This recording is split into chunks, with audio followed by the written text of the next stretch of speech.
भगवत गीता में भगवान श्री कृष्ण ने न केवल ज्ञान की बातें बताई हैं बल्कि जीवन जीने की कलाओं के बारे में भी बताया है। भगवान श्री कृष्ण ने अर्जुन को जो गीता का उपदेश दिया है वह हर मनुष्य के लिए प्रेरणा स्रोत साबित हो सकता है। गीता में भगवान श्री कृष्ण अर्जुन को उपदेश देते हैं कि जो भी मनुष्य भगवत गीता की इन 31 बातों को अपनाकर अपने जीवन में उतारता है तो वह सभी दुखों से, वासनाओं से, क्रोध से, ईर्ष्या से, लोभ से, मोह से, लालच आदि के बंधनों से मुक्त हो जाता है। मित्रों, ये 31 उपदेश 31 से शुरू होकर 1 पर समाप्त होंगे, इसलिए वीडियो को अंत तक देखें। गीता का 31वां उपदेश है कि जिंदगी में धोखा अपने ही देते हैं क्योंकि उनको आपकी कमजोरियों का पता होता है। बाहर का आपको धोखा नहीं दे सकता क्योंकि उसको आपके बारे में पता ही नहीं है कि आपको दुख कहां पहुंचेगा, लेकिन जो आपका अपना है, आपका खास है, इसे सब गहराइयों से पता होता है कि इसकी कमजोरी क्या है। ऐसा क्या करें जिससे कि इसे दर्द पहुंचाया जा सके, जिससे इसको हम नीचा दिखा सकते हैं, इसको चोट पहुंचा सकते हैं। ये कलयुग है, इसमें बाहर वालों से नहीं, जो हमारे अपने हैं उनसे ही सावधान रहना होता है।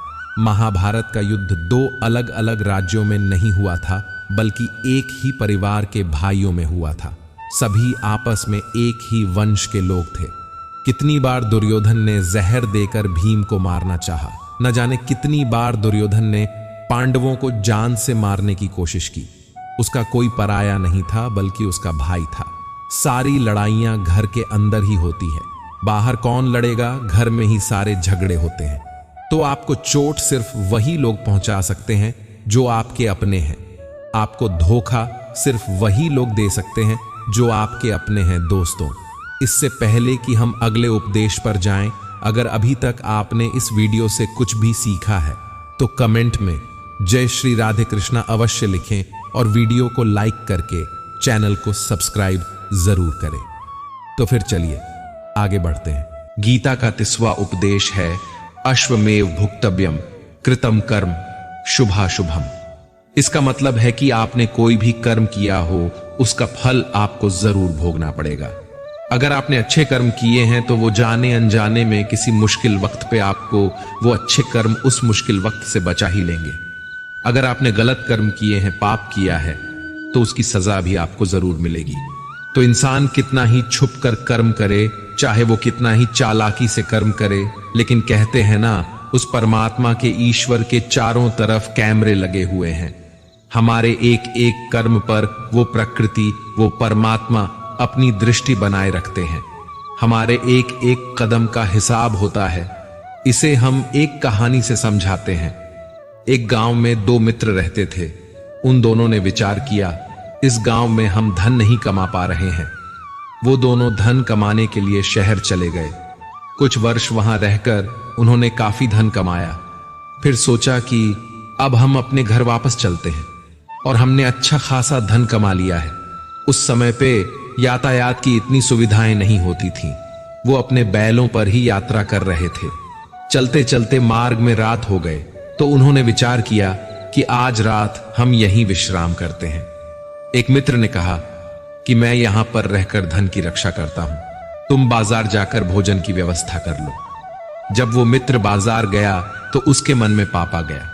उसने सोचा कि इतना पैसा हमने कमा लिया है, अगर मैं इसको यही जंगल में मार दूं तो सारा पैसा मेरा हो जाएगा, नहीं तो मुझे इसका आधा धन इसको देना पड़ेगा। मन में ये खोट आने पर उसने अपने मित्र के खाने में जहर मिला दिया और जब वो खाना लेकर के अपने मित्र के पास गया, उसका मित्र वो जहर वाला खाना खाकर वहीं पर उसकी मृत्यु हो गई। वो व्यक्ति सारा धन लेकर के अपने घर वापस आ गया। फिर उसके घर में पुत्र ने जन्म लिया। जब उसका बेटा पैदा हुआ तो वो बहुत ही बीमार रहता था। उसने अपने जीवन में जो कुछ भी धन कमाया था उसका वो सारा धन अपने बेटे के इलाज में ही खत्म हो गया। बेटा बड़ा होता गया और इसका धन नष्ट होता गया। जब उसका बेटा थोड़ा और बड़ा हो गया तो उसके पिता ने पूछा कि बेटा, तू इतना बीमार क्यों रहता है, तू ठीक क्यों नहीं होता? मैंने अपनी जिंदगी का सब कुछ तुझ पर लगा दिया है, फिर भी तेरी तबीयत ठीक नहीं रहती। तो उसके बेटे ने बोला, कौन सा बेटा और कौन सा पिता? मैं तो तेरा वही मित्र हूं जिसको तूने जंगल में जहर देकर मार दिया था। मैंने अपना वही हिसाब पूरा करने के लिए तेरे पुत्र के रूप में तेरे ही घर में आया हूं। अब मेरा तेरा हिसाब बराबर। अब मेरा जीवन यहीं समाप्त होता है। तो गीता का उपदेश हमें यही सिखाता है, कोई अपने आप को कितना भी चालबाज समझता हो, होशियार समझता हो, लेकिन अगर उसने गलत कर्म किया है, चाहे आज नहीं तो कल उसे उसका फल भोगना ही पड़ता है। कोई भी व्यक्ति अपने किए हुए कर्म से बिना उसको भोगे कभी छूट नहीं सकता। गीता का 29वां उपदेश है कि आपके सारे दुखों का कारण किसी को अपना मानना है। आप कभी गौर करना, आपकी जिंदगी के सारे दुख, सारी तकलीफें, सारी चिंताएं वहीं से आते हैं जहां आपका अपमान होता है कि ये मेरा है, ये मेरा अपना है। यहीं से आपकी जिंदगी में दुख का आना शुरू हो जाता है। इसे एक छोटी सी कहानी से समझते हैं।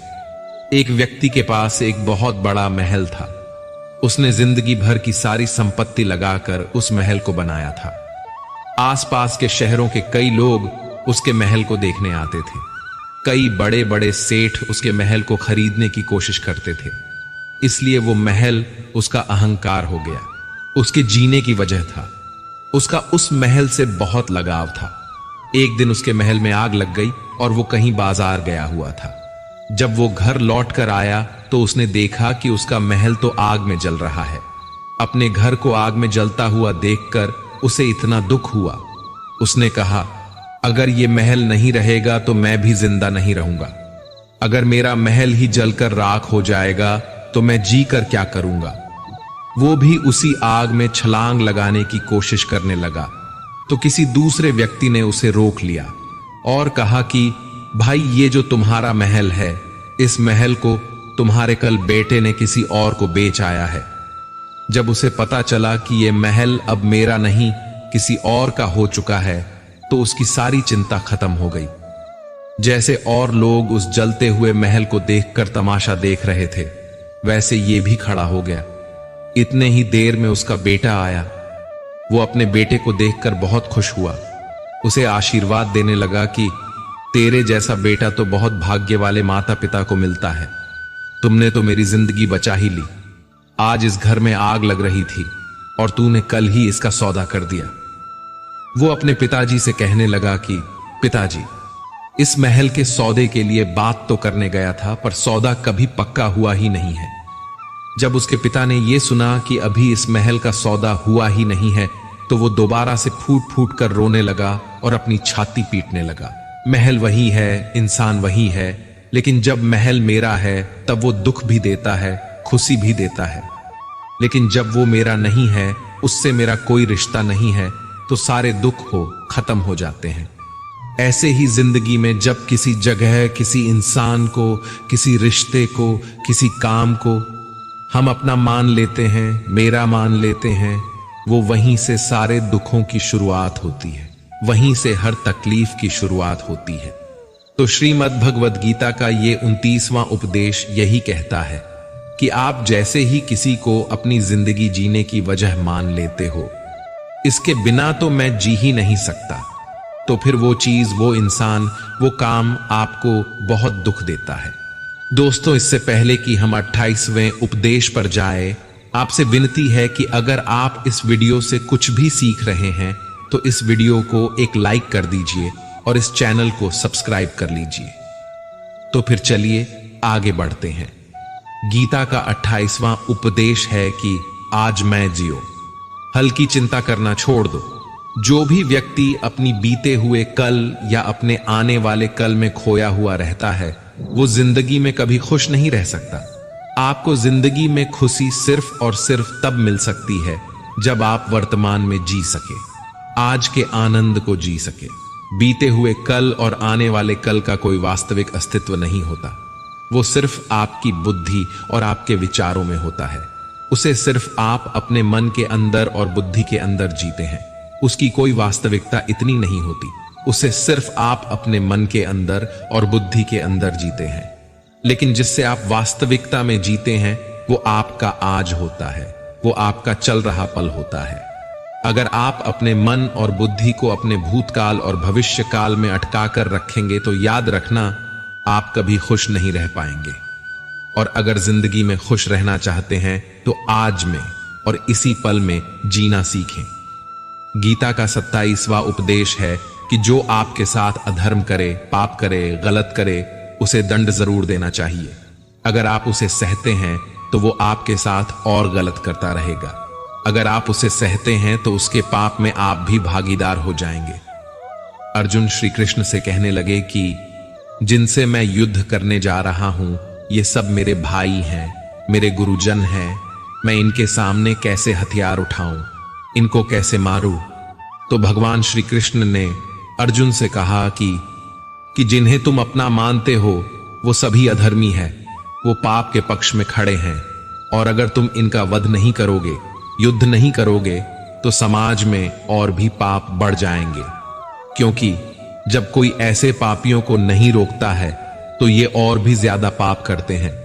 ऐसे ही जब आपके साथ कोई गलत करता है, आपको चोट पहुंचाता है, दुख पहुंचाता है, और वही आप चुपचाप रहते हो, तो उससे सामने वाले का मनोबल बढ़ जाता है। वो आपको कमजोर समझने लगता है और आपके साथ गलत करने का वो अपना हक समझने लगता है। लेकिन जब आप उसके गलत व्यवहार को, उसके अधर्म को रोक लेते हैं, उसका विरोध करते हैं, तब वो अपनी सीमा में रहना सीख जाता है। और यही कलयुग है। अगर इस जमाने में आपको खुश रहना है तो आपको अपनी रक्षा खुद ही करनी होगी। कोई आपके साथ गलत करे तो उसको कभी नहीं सहना रहना चाहिए, बल्कि उसका सामना करना चाहिए। गीता का 26वां उपदेश है कि किसी से भी हद से ज्यादा मोह कभी नहीं करना चाहिए। जिससे भी आप सबसे ज्यादा मोह लगाओगे, देखना वो आपको अवश्य रुलाएगा। मोह की वजह से ही आप किसी के पीछे मरते रहते हैं। मोह की वजह से ही आपको कई बार अपमान भी सहना पड़ता है। और कई लोगों को मोह की वजह से ही अपना अपमान दिखता भी नहीं है कि सामने वाला मेरी इज्जत तक नहीं कर रहा और मैं इसके पीछे मरा जा रहा हूं। वो आपकी आंखों पे ऐसी पट्टी लगा देता है कि आपको सच और झूठ दिखाई ही नहीं देता। आपको किसी इंसान का चेहरा दिखाई नहीं देता। आप जो देखते हैं, जो सुनते हैं, उसी पर यकीन करने लगते हैं, फिर चाहे आपको कितना ही दर्द मिल रहा हो। अगर आप किसी इंसान को ठीक से समझना चाहते हैं, उसकी सच्चाइयों को जानना चाहते हैं, तो उसके लिए बहुत जरूरी है कि आप उसके मोह से जल्द बाहर आ जाएं। आपका मोह आपको दुख देता है। जिस दिन मोह खत्म, उस दिन आपको किसी भी रिश्ते से कोई दुख नहीं मिल सकता, क्योंकि आपको फिर कोई फर्क ही नहीं पड़ेगा। गीता का 25वां उपदेश यह है कि आप वो मत करो जो सभी करते हैं, बल्कि वो करो जो आपके लिए सही है। स्वधर्मम निधनम श्रेय भारत धर्मो भयावह। श्री कृष्ण ने अर्जुन से कहा कि एक जो तेरा कर्तव्य है, जो तेरे लिए सही है, जो तुझे करना चाहिए वो कर तू। कभी भी वो काम मत कर जो दुनिया कर रही है। क्योंकि अर्जुन श्री कृष्ण से कहने लगा कि ऐसे भयंकर युद्ध में पढ़ने से अच्छा है कि मैं सन्यासी बन जाऊं। तो श्री कृष्ण ने अर्जुन से कहा कि सन्यासी बनना तेरा कर्म नहीं है, तेरा धर्म नहीं है, क्षत्रिय है तू। कर्म और तेरा धर्म यही है कि तू अधर्म का नाश कर, धर्म की रक्षा कर। ऐसे ही हर इंसान का एक अलग कर्तव्य होता है, एक अलग ही मार्ग होता है। तो कभी भी उस मार्ग पर मत जाना जहां सारी भीड़ जा रही हो। कभी भी वो काम मत करो जो दुनिया करती है, कि आजकल का ये ट्रेंड हो गया है, ये फैशन हो गया है, सब करते हैं इसलिए हम भी कर रहे हैं। सारी भीड़ यही काम कर रही है इसलिए हम भी कर रहे हैं। अगर आप वो करोगे जो भीड़ कर रही है तो आप भी उसी भीड़ में कहीं खो जाओगे। लेकिन वही अगर आप वो करोगे जो आपके लिए सही है, जो आपकी प्रतिभा है, तो दुनिया की सारी भीड़ में भी आप सबसे अलग नजर आओगे। गीता का 24वां उपदेश है कि जिंदगी में धोखा अपने ही देते हैं, क्योंकि उनको आपकी कमजोरियों का पता होता है। बाहर वाला आपको धोखा नहीं दे सकता, क्योंकि उसको आपके बारे में पता ही नहीं है कि आपको चोट कहां पहुंचानी है। लेकिन जो आपका अपना है, आपका खास है, उसे बहुत गहराइयों से पता होता है कि इसकी कमजोरी क्या है। ऐसा क्या करें जिससे इसको दर्द पहुंचाया जा सके, जिससे इसको हम नीचा दिखा सकते हैं, इसको चोट पहुंचा सकते हैं।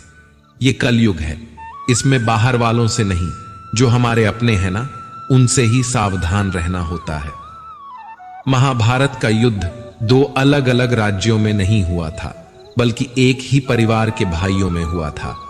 सभी आपस में एक ही वंश के लोग थे। कितनी बार दुर्योधन ने जहर देकर भीम को मारना चाहा। न जाने कितनी बार दुर्योधन ने पांडवों को जान से मारने की कोशिश की। वो उसका कोई पराया नहीं था, बल्कि उसका भाई था। सारी लड़ाइयां घर के अंदर ही होती हैं, बाहर कौन लड़ेगा? हमसे घर में ही सारे झगड़े होते हैं।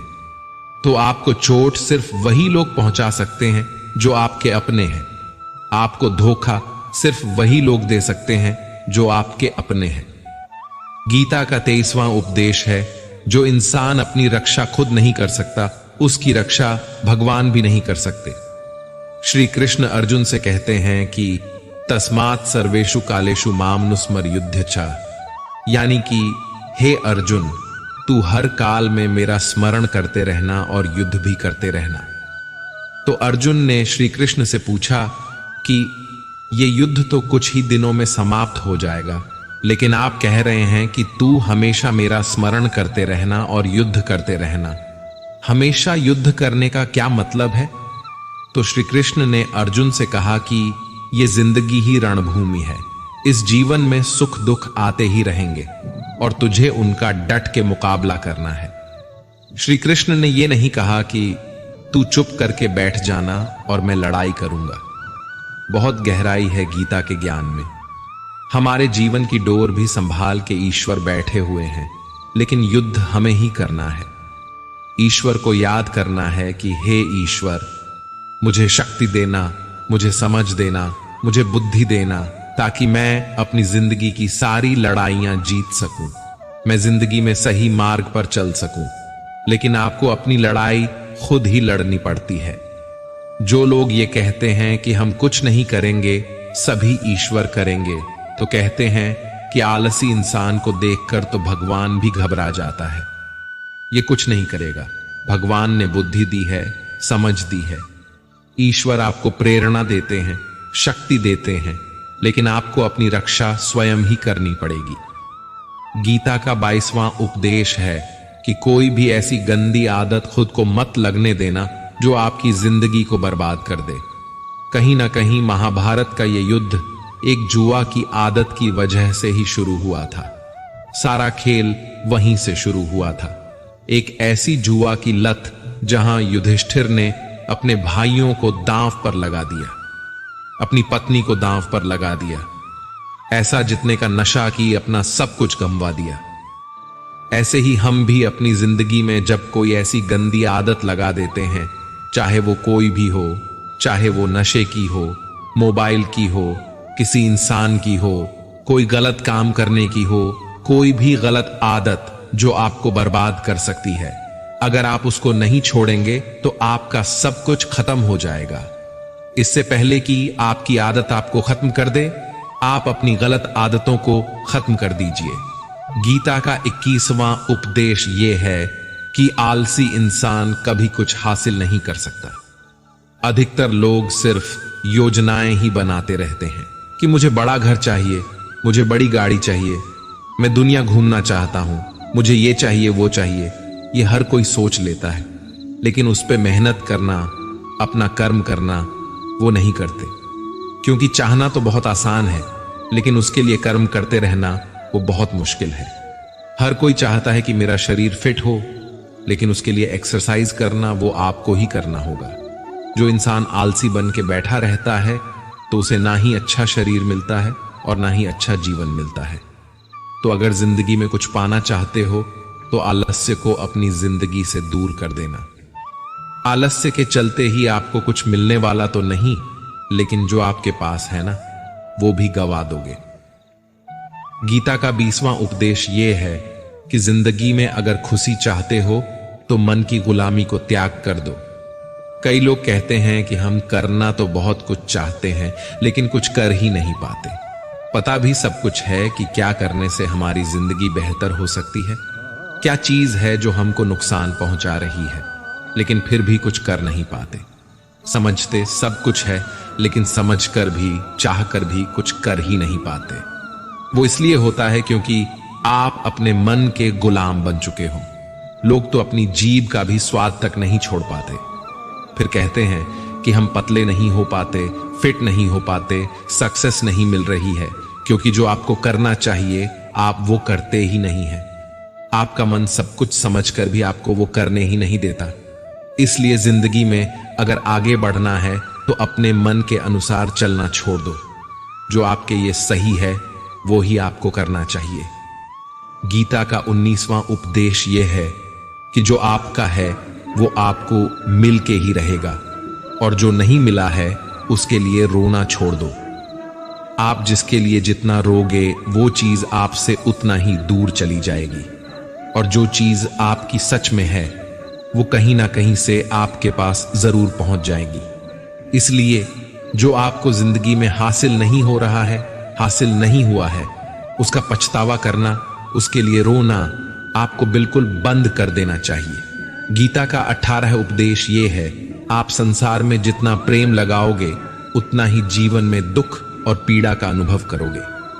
गीता का 17वां उपदेश ये है कि जिस इंसान को बात बात पर क्रोध आता है, सुख और शांति उसके जीवन में कभी नहीं आ सकते, क्योंकि जो इंसान बहुत ज्यादा क्रोधी होता है उसके सारे मित्र उसे छोड़कर चले जाते हैं। वो अपने मन में भी दर्द में ही जीता रहता है, तकलीफों में जीता है। ज्यादा गुस्सा करके या ज्यादा क्रोध करके जो भी आपके पास है ना, वो आप उसे खो दोगे और ऐसे इंसान को शांति कभी नहीं मिलने वाली है। इसलिए अपनी जिंदगी में शांति अगर चाहते हो तो बात बात पर गुस्सा करना छोड़ देना चाहिए। गीता का 16वां उपदेश है कि चाहे आप किसी की मदद करें या ना करें, लेकिन जानबूझकर कभी किसी का दिल नहीं दुखाना चाहिए, क्योंकि जब आपकी वजह से किसी का दिल दुखता है ना, तो याद रखना आपको भी वही दर्द एक दिन जरूर मिलेगा। लेकिन जब आप किसी का दिल दुखाते हैं तो आपको भले पता ना चलता हो, लेकिन जब कोई भी आपका दिल दुखाता है तब आपको समझ में आ जाता है कि दिल पर चोट लगने की वजह से कितना दर्द होता है। इसलिए चाहे आप किसी की मदद करो या ना करो, लेकिन किसी का दिल कभी भी नहीं दिखाना चाहिए। गीता का 15वां उपदेश यह है कि जो मुश्किल वक्त में, जो दुख के समय में आपका साथ दे, सिर्फ वही आपका अपना है। बाकी सब अपनेपन का नाटक करने वाले बहुत लोग होते हैं, बड़ी बड़ी बातें करने वाले बहुत लोग होते हैं कि हम आपसे बहुत प्रेम करते हैं, कोई भी दुख हो, कोई भी तकलीफ हो, हमें याद कर लेना। लोग दुख उठाने की बात करते हैं, लोग आने जाने की बात करते हैं, हाथ मिलाना तो ठीक से नहीं जानते और दिल मिलाने की बात करते हैं। जब सच में आपकी जिंदगी में तकलीफ आएगी ना, तब आपको समझ में आ जाएगा कि आपका साथ देने के लिए कौन खड़ा है और कौन भाग गया, क्योंकि उस समय पे सारे लोग भाग जाते हैं, क्योंकि लोगों को पता होता है कि ये व्यक्ति हमारे पास आया तो हमसे मदद ही मांगेगा और वो हमें कुछ दे नहीं पाएगा। लोग आपसे सिर्फ तभी रिश्ता रखते हैं जब आप उन्हें कुछ दे सकते हैं और आपसे उन्हें कुछ फायदा हो सकता है। लेकिन जब लोगों को ये पता चल जाता है, ये समझ में आ जाता है कि उनको आपसे कोई फायदा नहीं होने वाला, बल्कि उनको तो आपकी मदद करनी पड़ेगी, तो वो आपको दूर से ही देखकर भाग जाते हैं। इसलिए जो आपके मुश्किल वक्त में आपके साथ खड़ा हो, सिर्फ वही आपका अपना होता है। बाकी इस दुनिया में सब पराये होते हैं, क्योंकि सिर्फ अपना अपना कह देने से कोई अपना नहीं हो जाता। गीता का 14वां उपदेश है कि जो भी होता है अच्छे के लिए होता है, और जो हो रहा है वो भी अच्छे के लिए ही हो रहा है, और जो आने वाले भविष्य में होगा वो भी अच्छे के लिए ही होगा। वैसे ये बहुत गहरी बात है। कुछ चीजें जिंदगी में ऐसी होती है जो हमें लगता है कि मेरे साथ ही ऐसा क्यों हुआ, मेरे साथ ही होना था ये सब, लेकिन जब वो वक्त गुजर जाता है, एक दिन हमको समझ आ जाता है कि अगर हमारे साथ ये सब नहीं होता तो आज हम इस मुकाम पर नहीं होते। अगर मेरे साथ ये सब नहीं होता तो शायद हमारी जिंदगी और भी बर्बाद हो सकती थी। इसलिए अगर हमें ये समझ में आ जाए कि जिंदगी में जो कुछ भी हो रहा है वो सब अच्छे के लिए ही हो रहा है, तो जीवन में हमेशा खुश रहेंगे। गीता का 13वां उपदेश है कि हर काम को समझदारी से करना ही योग होता है। योगः कर्मसु कौशलम। कई लोग काम तो करते हैं लेकिन उन्हें हासिल कुछ नहीं होता। बहुत लोग कहते हैं कि हम तो मेहनत बहुत करते हैं, तब भी जिंदगी में सफलता हासिल नहीं हो रही है। लेकिन सच्चाई यह है कि बहुत कुछ करने से, बहुत मेहनत करने से आपको सफलता नहीं मिलेगी, लेकिन सही तरीके से, सही समझ के साथ काम करने से आपको जिंदगी में सफलता अवश्य मिलेगी। गीता का 12वां उपदेश है कि कभी भी किसी भी चीज की अति नहीं करनी चाहिए। कोई भी चीज हद से ज्यादा नहीं करना चाहिए। किसी से प्रेम भी हद से ज्यादा मत करना। किसी से नफरत भी हद से ज्यादा नहीं करना।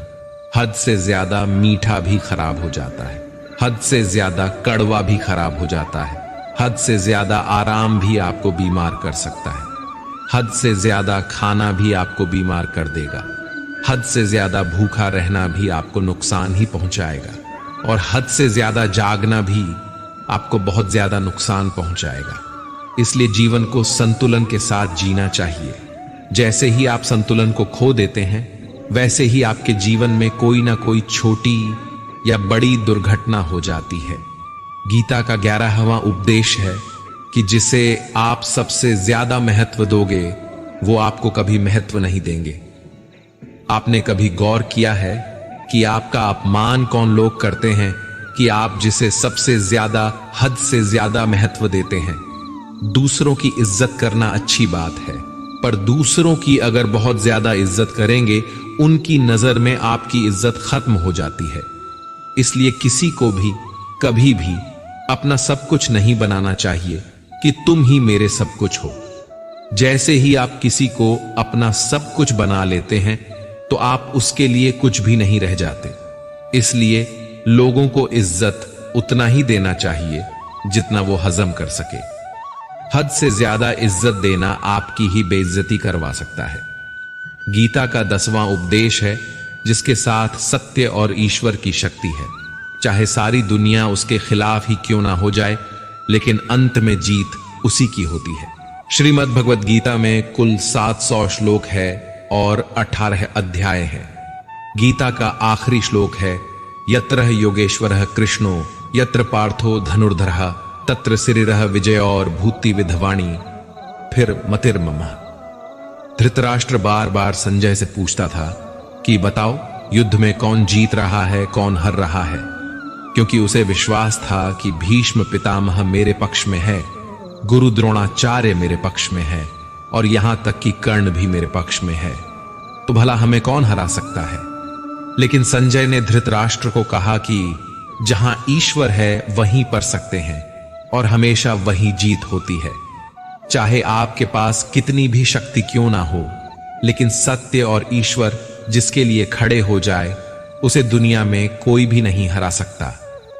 गीता का 9वां उपदेश है कि किसी पर भी आंखें बंद करके भरोसा नहीं करना चाहिए। जैसे महाभारत की कथा में दुर्योधन ने कितनी बार षड्यंत्र करके पांडवों को मारने की कोशिश की, आग में जलाने की कोशिश की, पर वो धर्म पर चलने वाले लोग बार बार उसकी बातों में आ गए। ये बात और है कि ईश्वर उनकी रक्षा कर रहे थे, पर जिसे वो अपना भाई समझ रहे थे, जिससे वो अपना सगा समझ रहे थे, जिस पे वो भरोसा कर रहे थे, वही उनकी मृत्यु करवाना चाहता था। इसलिए भरोसा करते समय अपनी आंखें जरूर खुली रखनी चाहिए। गीता का 8वां उपदेश है कि जीवन में वैसे तो लड़ाई झगड़े से बचना चाहिए, लेकिन जब बात आपके चरित्र, सम्मान और अधिकार की हो तो लड़ना भी चाहिए। अर्जुन भी महाभारत का युद्ध करना नहीं चाहते थे, क्योंकि सामने उसके अपने खड़े थे। लेकिन श्री कृष्ण ने उन्हें उपदेश दिया कि यहां पर बात लड़ाई की नहीं है, तेरे सम्मान की है, तेरे चरित्र की है, तेरे अधिकार की है। जो द्रौपदी के साथ कौरवों ने भरी सभा में अपमान किया, उसे नग्न करने की कोशिश की, इतना बड़ा अधर्म किया वो तुम्हें कभी नहीं सहना चाहिए। इसलिए बात जब आपके चरित्र पर आ जाए, आपके सम्मान पे आ जाए, तो चाहे वो अपना ही क्यों ना हो, आपको उसके साथ अवश्य ही लड़ना चाहिए। गीता का 7वां उपदेश है कि चाहे कितना भी बुरा वक्त आ जाए, लेकिन जो इंसान जिंदगी में कभी हिम्मत नहीं हारता, वो सब कुछ हासिल कर सकता है। जब पांडव लोग जुए में सब कुछ हार गए, उनको 12 साल के लिए वनवास मिला और 1 साल के लिए अज्ञातवास। वो भिक्षा मांग के अपनी जिंदगी को पालते थे, भयानक जानवरों के बीच जंगलों में भटकते रहते थे, लेकिन इतना मुश्किल वक्त झेलने के बाद भी आखिर में विजय उन्हीं की हुई, क्योंकि उन्होंने अपने अंदर कभी हिम्मत नहीं खोई। ऐसे ही आपकी जिंदगी में कितना ही मुश्किल वक्त क्यों ना आ जाए, लेकिन आपके अंदर अगर हिम्मत है तो जीत आपकी अवश्य होगी। गीता का 6ठा उपदेश है कि जो किसी और का है उस पर कभी अधिकार अपना नहीं जमाना चाहिए, कभी कब्जा नहीं करना चाहिए। जब शकुनी ने षड्यंत्र करके पांडवों को हस्तिनापुर से अलग करवा दिया, एक राज्य दे दिया जहां की भूमि भी बंजर थी, जहां और कुछ नहीं हो सकता था, लेकिन पांडवों ने उस शहर को इतना सुंदर बना दिया, इतना वैभवशाली बना दिया कि हस्तिनापुर भी उसके आगे फीका लगने लगा। और उसके वैभव को और सुख को देखकर दुर्योधन अंदर ही अंदर जलता था, और इसलिए उसने कई षड्यंत्र करके उनका वो खांडव प्रस्थ भी उनसे छीन लिया। जो चीज उनकी नहीं थी उस पर भी कब्जा किया। तो उसका आखिर में परिणाम यही हुआ कि जो चीज उनके पास थी वो भी उसके पास नहीं रही, उसे गंवाना पड़ गया। इसीलिए जो आपका नहीं है कभी उस पर अधिकार नहीं जमाना चाहिए। गीता का 5वां उपदेश है कि वो इंसान जिंदगी में सफल माना जाएगा जो अंदर से हमेशा खुश रहता है। बाहर से तो सभी खुश दिखाई देते हैं, लेकिन अंदर से इंसान अशांति से भरा रहता है। बहुत पैसा कमा लिया, कामयाबी हासिल कर ली, लेकिन वो कामयाबी असली नहीं। असली कामयाबी तब मानी जाएगी जब आपका मन खुश रहता हो। गीता का 4था उद्देश्य यह है कि आप जैसा अन्न खाओगे वैसा ही आपका मन और आपकी बुद्धि होगी। अब वैसा ही कर्म करोगे और वैसा ही आचरण करोगे। सात्विक अन्न खाओगे तो आपका मन भी सात्विक होगा, सात्विक व्यवहार भी करोगे, सोच भी आपकी अच्छी होगी।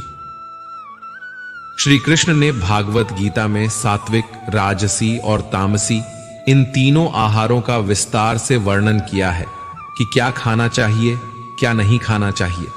पर इसका निचोड़ यही है कि जो मनुष्य सात्विकता से भोजन करता है उसे जीवन में सुख और शांति अवश्य मिलते हैं। गीता का 3रा उपदेश है कि बुरा इंसान कभी अपनी बुराई नहीं छोड़ेगा। चाहे आप उसके साथ कितना भी अच्छा चलो, वो आपको तकलीफें अवश्य ही देगा।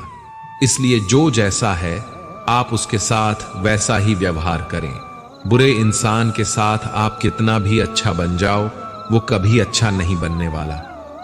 दुर्योधन जंगल में पांडवों को मारने के लिए गया था, लेकिन वहां पर भी लोगों ने दुर्योधन को पकड़ लिया। उसका मित्र कर्ण भी उसे छोड़कर भाग गया। वो भील दुर्योधन को मार देना चाहते थे, लेकिन युधिष्ठिर अपने भाई की रक्षा करने के लिए वहां पहुंच गया और उसके जीवन की रक्षा की।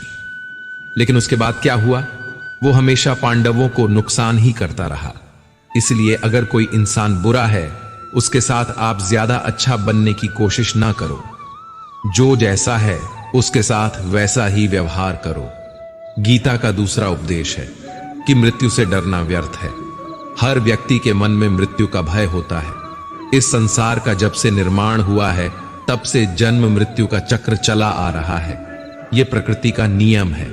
इस सत्य को स्वीकार करके भय मुक्त होकर आज में जीना चाहिए। किसी को भी आने वाले पल के बारे में कुछ नहीं पता होता, लेकिन इस संशय में भयभीत रहने से जीवन नहीं दिया जा सकता। गीता का पहला उपदेश है कि जो इंसान अपने कर्मों को समय पर खत्म नहीं करता, समय की कद्र नहीं करता, उसकी जिंदगी का सारा समय व्यर्थ ही समाप्त हो जाता है, क्योंकि समय ही आपका जीवन है। अगर आप अपने समय को व्यर्थ में नष्ट करते रहेंगे और उसे गवाह देंगे तो आपको जीवन में कुछ भी हासिल नहीं होगा। अगर कुछ जिंदगी में पाना चाहते हैं तो समय की कदर अवश्य करना सीखो। जो भी व्यक्ति गीता के इन 30 उपदेशों को रोज सुनेगा, समझेगा, तो जिंदगी की कितनी भी मुश्किल से मुश्किल घड़ी क्यों ना आ जाए, उसे ऐसे मुश्किल वक्त में भी रास्ता अवश्य मिलेगा। दोस्तों, ये वीडियो आपके लिए उपयोगी और आध्यात्मिक ज्ञान प्रदान करने का प्रयास है। अगर आपको यह वीडियो पसंद आया हो और आप इस यात्रा के साथ जुड़ना चाहते हैं, तो कृपया हमारे चैनल को सब्सक्राइब करें ताकि आप हमारे नए वीडियो की नोटिफिकेशन प्राप्त कर सकें। आपके अपने राय और सुझावों का हमें निरंतर स्वागत है, इसलिए कृपया वीडियो के नीचे कमेंट कर और हमें बताएं कि आपको क्या और कैसे पसंद आया। आखिर में इस वीडियो को लाइक करें और इसे अपने दोस्तों और परिवार के साथ शेयर करने में मदद करें। धन्यवाद। जय श्री कृष्ण।